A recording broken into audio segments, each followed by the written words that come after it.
समझ लोगों के लिए हम कुछ कहना नहीं चाहते हैं, लेकिन भ्रष्टाचार, बेईमानी, नाइंसाफी, गैर बराबरी सरकार में बढ़ी है। बिहार के इलेक्शन को लेकर के आज एनडीए अपनी सीटें घोषित कर सकता है, क्या उम्मीद? अब उसमें हम क्या कहेंगे, हम ये चाहते हैं कि इसी तरह की खुशहाली आए, समाजवादी सरकार बने।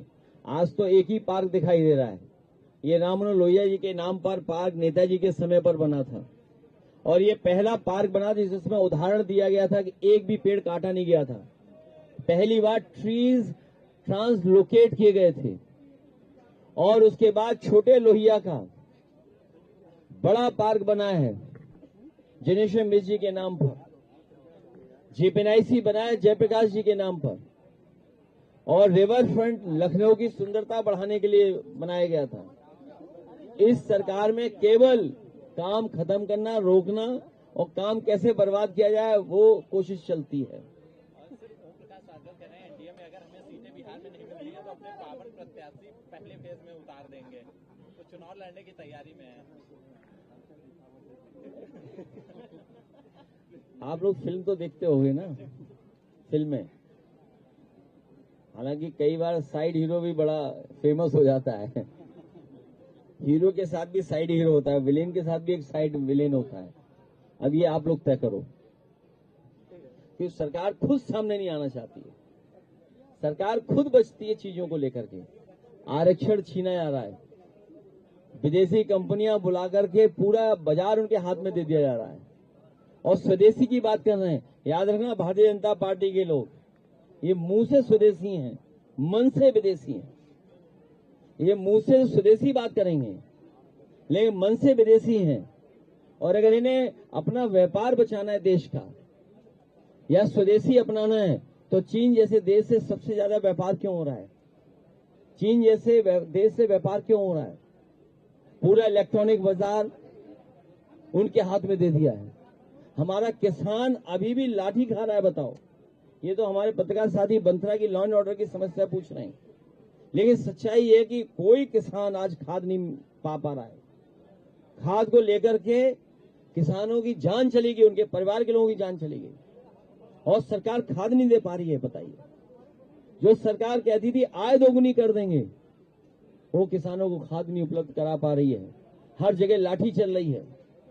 गन्ना किसान सरकार की तरफ देख रहा है कि कीमत बढ़ाई जाएगी, लेकिन बढ़ाई नहीं जा रही है।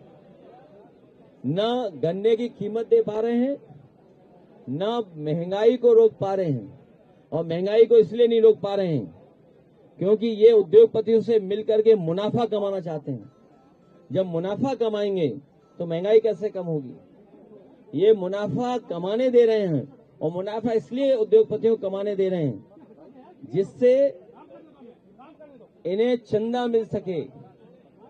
चंदा लेने के लिए व्यापारियों को मुनाफा कमाने दे रहे हैं, और जिन व्यापारियों को ये मुनाफा ज्यादा कमाने दे रहे हैं उनसे ये चुनावी चंदा मांगेंगे, क्योंकि चुनावी चंदे से ही ये बिहार जीतेंगे, चुनावी चंदे से ये यूपी में खर्च करेंगे।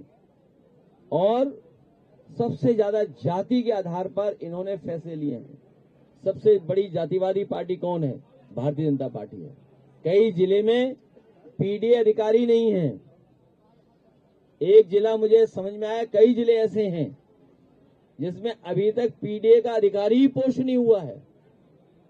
केवल अपने स्वजाति लोगों को पोस्ट कर रहे हैं, और स्वजातियों को इसलिए पोस्ट कर रहे हैं जिससे वहां जमीनें छीनी जा सकें, जमीनों का काला कारोबार कर सकें।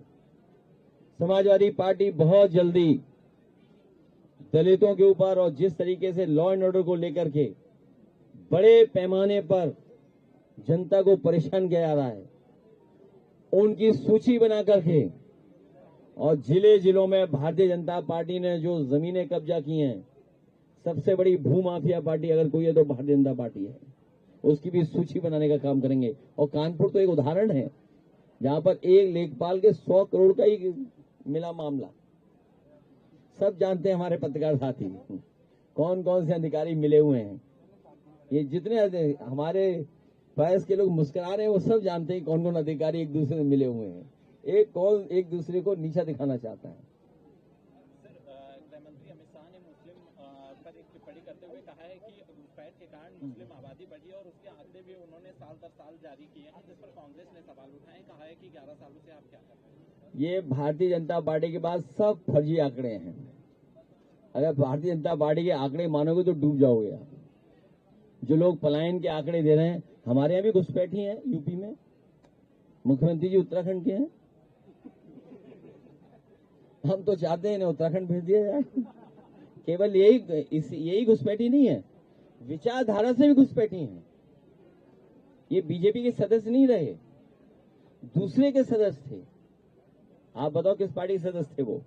तो बताओ भारतीय जनता पार्टी में घुसपैठी हुए कि नहीं हुए? तो इन घुसपैठियों को कब हटाओगे? सर, तालिबान के रक्षा मंत्री यहाँ पे आते हैं और पहले तालिबान को लेकर बहुत स्वागत किया जाता है उनका और तमाम चीजें देख रहे होती। इस पे हमें कुछ इसलिए नहीं कहना कि विदेश नीति का सवाल है और भारत सरकार जो कहेगी वो होगा। ये जो कुछ हो रहा है वो भारत सरकार के अंतर्गत और पूरे प्रोटोकॉल के साथ हो रहा है। आप किसी भी सरकार का प्रोटोकॉल खत्म नहीं कर सकते हैं। ये हमारे मुख्यमंत्री ना समझे, कुछ जानते ही नहीं है, इसलिए विधानसभा में कुछ कह रहे थे। वो वीडियो चल रहा है, अगर किसी के पास वीडियो तो हमें चला के दिखाओ तो हम प्रेस को दिखा दें। किसी के पास वीडियो हो तो है किसी के मोबाइल पर, जरा दो हमें, हम जरा प्ले करना चाहते हैं, क्योंकि हमारे मुख्यमंत्री को विदेश नीति का ही लेना देना नहीं है। और मुख्यमंत्री जी सदन में क्या कह रहे थे? अब ये विदेश मंत्री तो नहीं है, ये विदेश मंत्री तो नहीं है।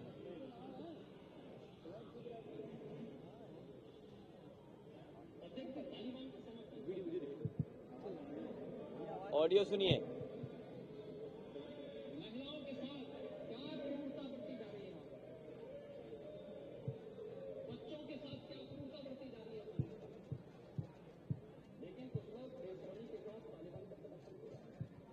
इसको बेशर्म कह रही है।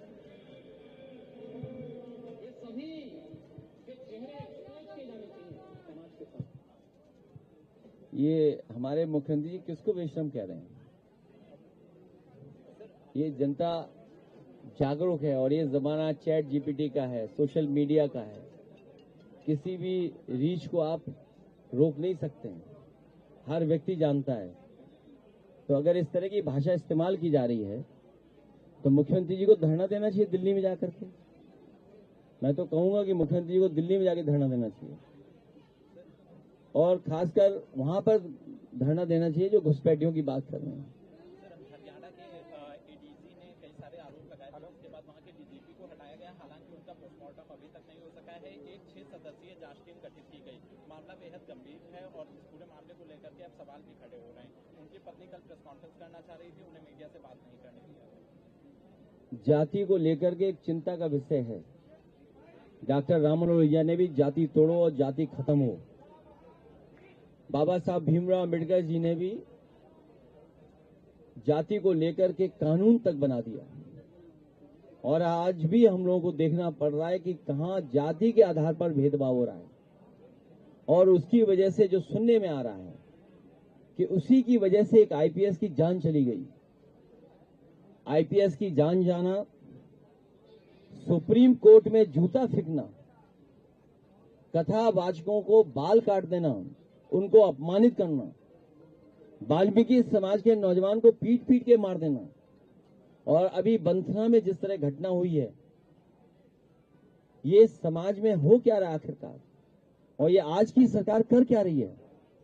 आखिरकार सरकार केवल पॉलिटिकल काम कर रही है, जनता को न्याय नहीं दे रही है, जनता के दुख दर्द को नहीं समझ पा रही। इसीलिए आने वाले समय में आप देखेंगे कि पीडीए के लोग जागरूक हो चुके हैं और आज के दिन जब डॉक्टर राममनोहर लोहिया को हम लोग याद कर रहे हैं, उनकी सख्त क्रांति को याद कर रहे हैं, तो संकल्प लेते हैं कि पीडीए समाज को सम्मान दिलाने के लिए, राजनीतिक और आर्थिक रूप से उन्हें गैर बराबरी से निकालने के लिए हम लोग जन जन में जाकर के, जनता के बीच में जाकर के समर्थन लेकर के सरकार बना करके पीडीए समाज को और सामाजिक न्याय के राज के स्थापना के लिए हम लोग संकल्प लेते हैं। इन्हीं शब्दों के साथ पत्रकार साथियों को बहुत बहुत धन्यवाद देता हूं।